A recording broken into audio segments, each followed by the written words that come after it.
Inflation set in, famine, economic collapse. Evil, wrote the king Ibisin, is descending on our land.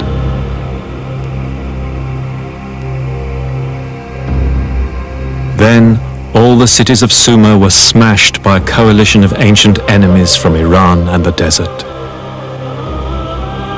Is destroyed. Bitter is its lament. The country's blood now fills its holes like hot bronze in a mold. Bodies dissolve like fat in the sun. Our temple is destroyed. The gods have abandoned us like migrating birds. Smoke lies on our city like a shroud.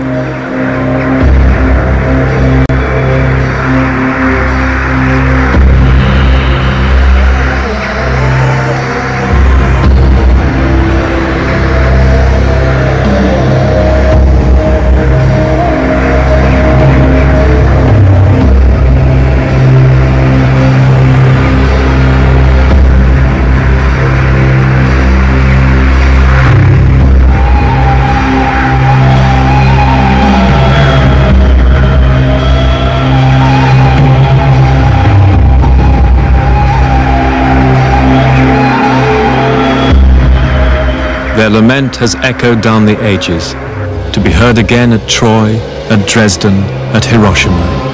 And how loaded with meaning it is for we of the late 20th century, for now we too have seen the columns of smoke hanging over Mesopotamia like a shroud.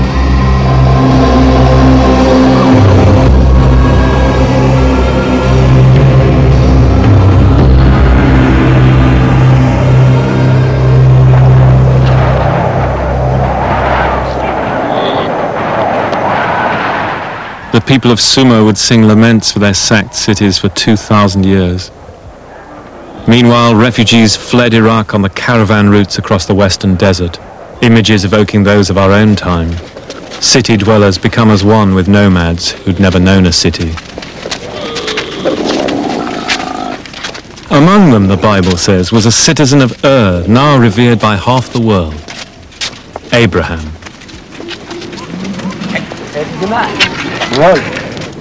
Witnesses to the ruin of civilization, faced by the unyielding harshness of nature. Cast out of Eden, for such people perhaps the old gods had failed. For Abraham, son of an idol maker in the old city of Ur, the disaster sowed the seeds of an idea which would change the world. An idea of stark simplicity, a single God, God the Father.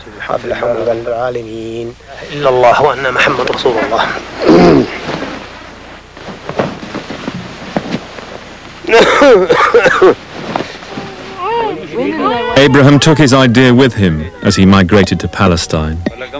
And now, ironically, he's viewed as the founding father by Jews, Christians and Muslims alike.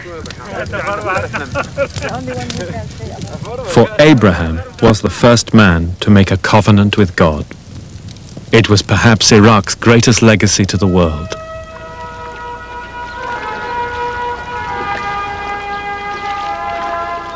In the 7th century AD, Arab armies bearing the new faith of Islam swept into Mesopotamia, here at the cliff which gave the land its name, Al-Iraq.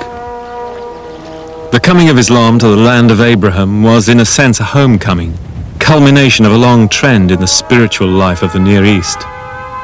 Babylonians, Assyrians, Greeks and Persians had all ruled this intractable brown land in long cycles of growth and decay.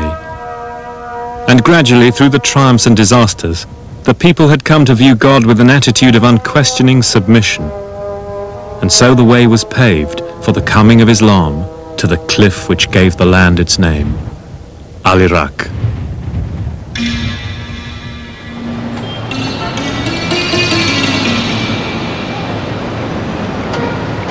After the Arab conquest in the south of Iraq, Old Sumer, Islam took on a distinctive local form which remained true to its ancient past, Shi'ism. In the sacred city of Karbala, The Shiites carried the ancient Sumerian tradition of lamentation close to their hearts, as no other faith has done. And so it had been for thousands of years before Islam. Even the physical appearance of the great mosque of Imam Hussein at Karbala recalls the buildings of old Sumer, with its mosaics and the same blue tiles which had adorned the shrines of Uruk.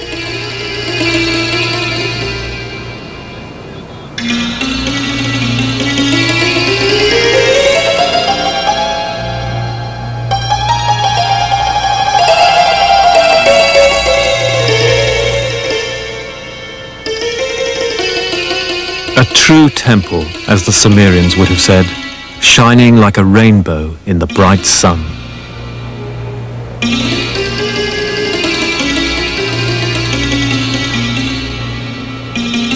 Shiism remains today the religion of the farmers and peasants of southern Iraq, old Sumer, ruled since the Arab conquest by Sunni Muslim masters in Baghdad.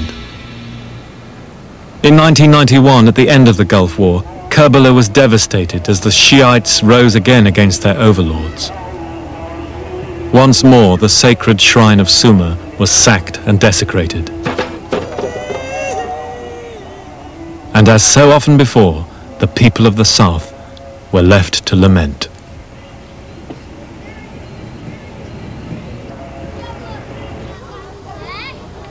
With such a tragic and turbulent history, it's amazing that so many different sects have managed to survive and flourish here.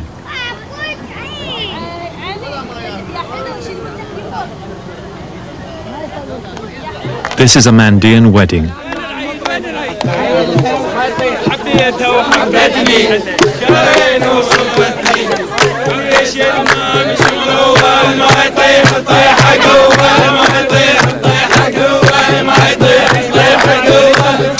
The Mandeans are an astonishing survival of ancient Mesopotamian religious traditions.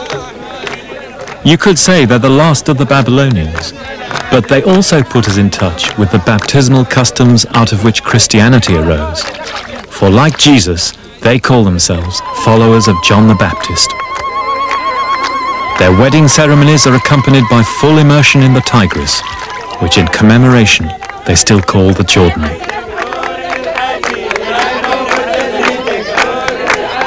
This is perhaps as near as we can get today to the culture in which Jesus lived.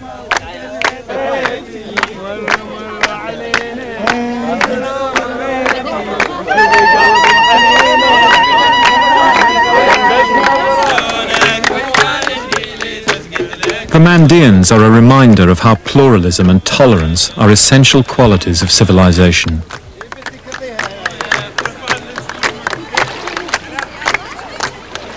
A reminder too of how ordinary Iraqi people, despite the catastrophes of their history, have preserved tenaciously the things they hold dear.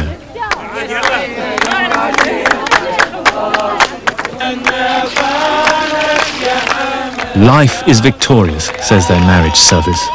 And indeed, what if a man gain the whole world and lose his soul?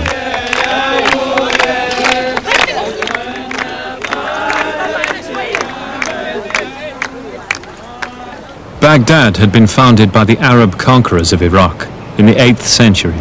It became the greatest cultural center in the world, the richest city on earth, it was said. Little survives of that time today. Successive destructions of Baghdad have seen to that. But in the center of the old city is the mosque of its patron saint, Abd al-Ghailani.